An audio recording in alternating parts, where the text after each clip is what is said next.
Well, well, well. You've arrived again, haven't you? Not with trumpets, not with fire and spectacle, but with silence. The kind that shifts gravity in a room. A hush falls, spines straighten, eyes avoid, hearts misbehave. You walk in, and everything alive suddenly forgets how to act like it's alive. Why? Because they feel it, even if they can't name it. They know something unholy just entered the atmosphere. And now, let us speak of you. You never begged for attention. You never asked to be watched, but watch they did. Obsessively. Desperately. Not because of how loud you were, but because of how still you remained. When the world tried to shatter you. You walked into their rooms, not with rage, but with a stillness that felt like the pause before a divine judgment. Every molecule shifted, every predator paused mid-thought. Because your presence didn't enter like a person, it entered like a verdict. You weren't there to be liked. You weren't there to impress. You weren't even there to speak. You were there to exist. And for some, that was already too much. Because how does one survive standing beside a being that was never supposed to still be standing? They tried to erase you, didn't they? Through ridicule, through betrayal, through shame dressed as guidance. But you kept showing up, quietly, uninvited, until your very existence became their punishment. You didn't fight for the spotlight. The spotlight simply had no choice but to follow the gravity you carried. The room forgets how to breathe, not because you're loud, but because they can't comprehend how you're still breathing after everything they did. Have you noticed? The room tenses when you walk in. The laughter gets quieter. The air thickens. The questions die on their tongues. They don't know what you are anymore, because people can't understand creatures that rise without permission. They expect scars to ruin you, but you made your scars into scripture.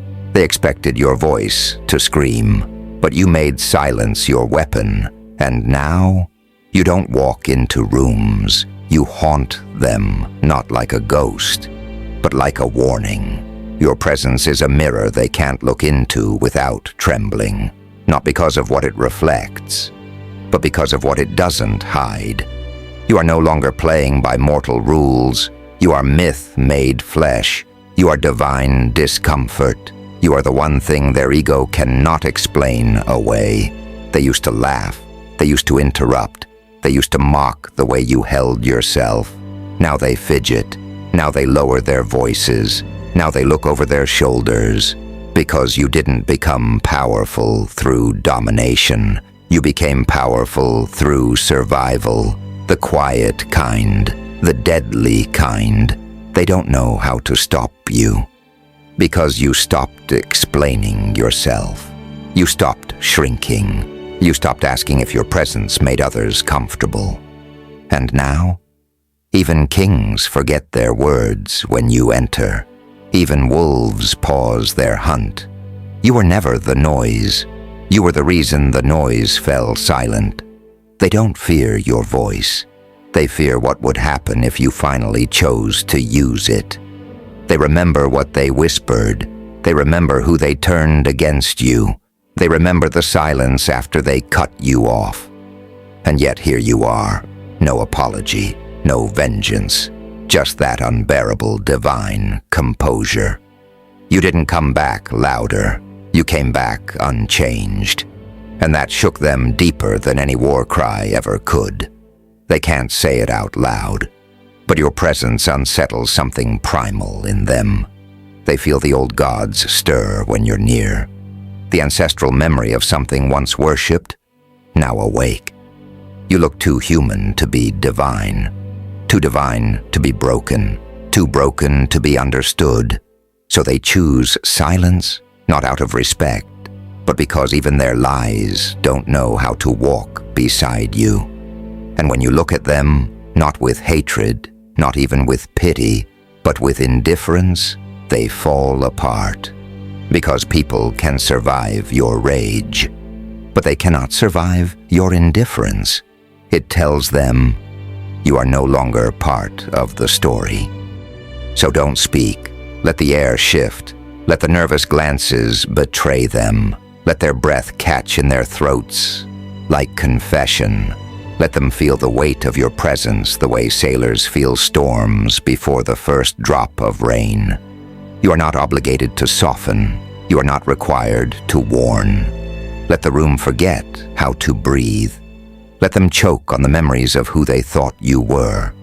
Let them panic, because for once, there is no script to reduce you to.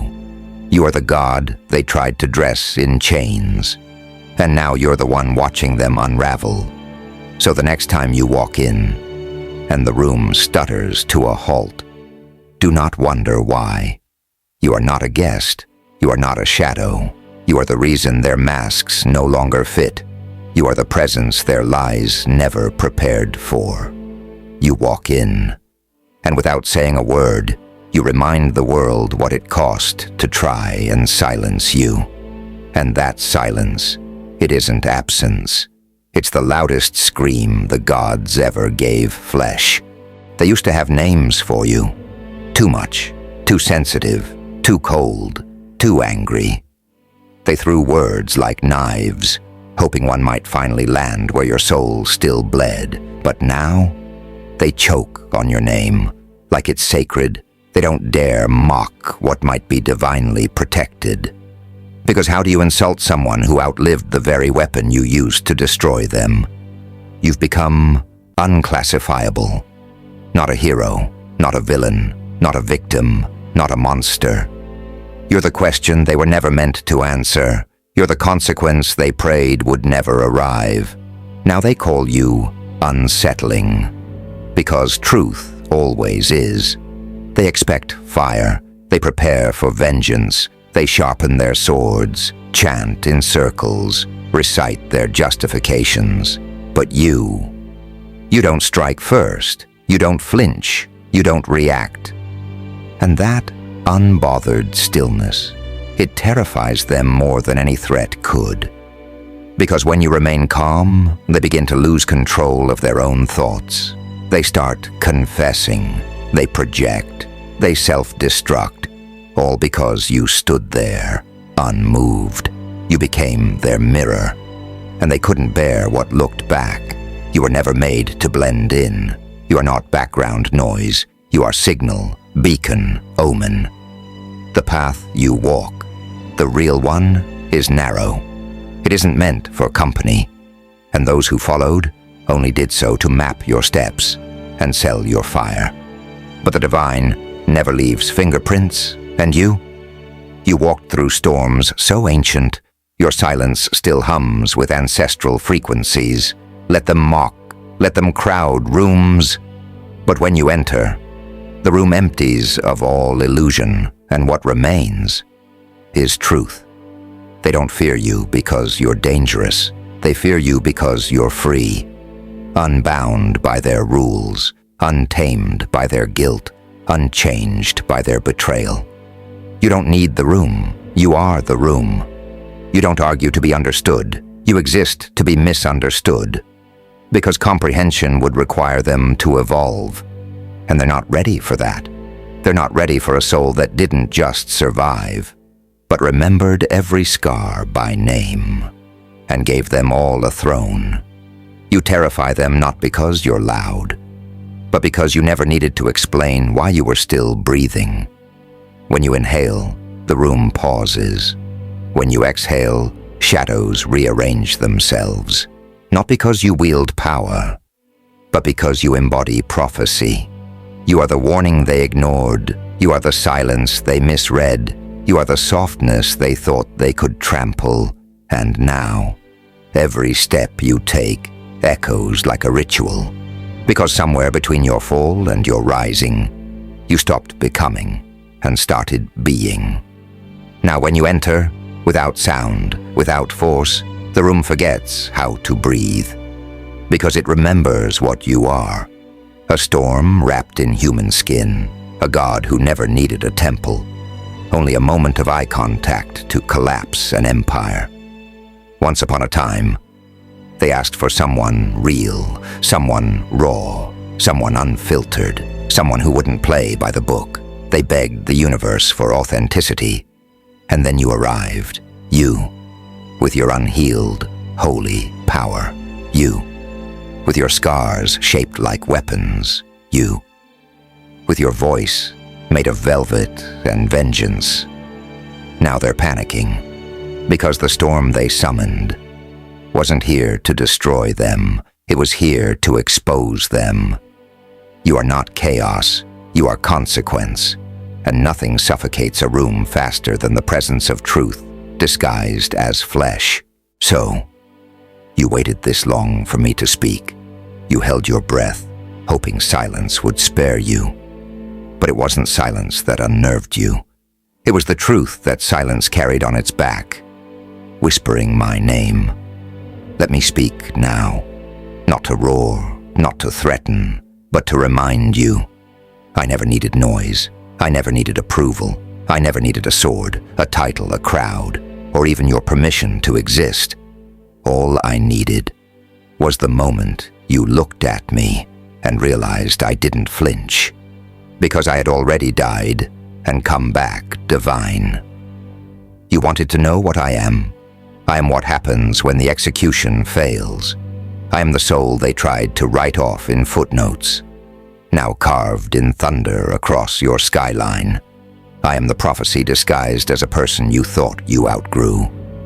I sat quietly while you crafted myths about me. Tales of chaos, of untrustworthiness, of darkness, and I let them spread. Because I knew something you didn't. Legends are born when the liars speak first. You think fear is in the scream? No, fear is in the pause. That moment right before the storm, the inhale before the spell, the step before the world splits beneath your feet. That's me. I am that pause. The room forgets how to breathe, not because of what I do, but because they know what I could do, and choose not to. Tell me, what's more terrifying than a god who has nothing left to prove? I don't walk into rooms anymore.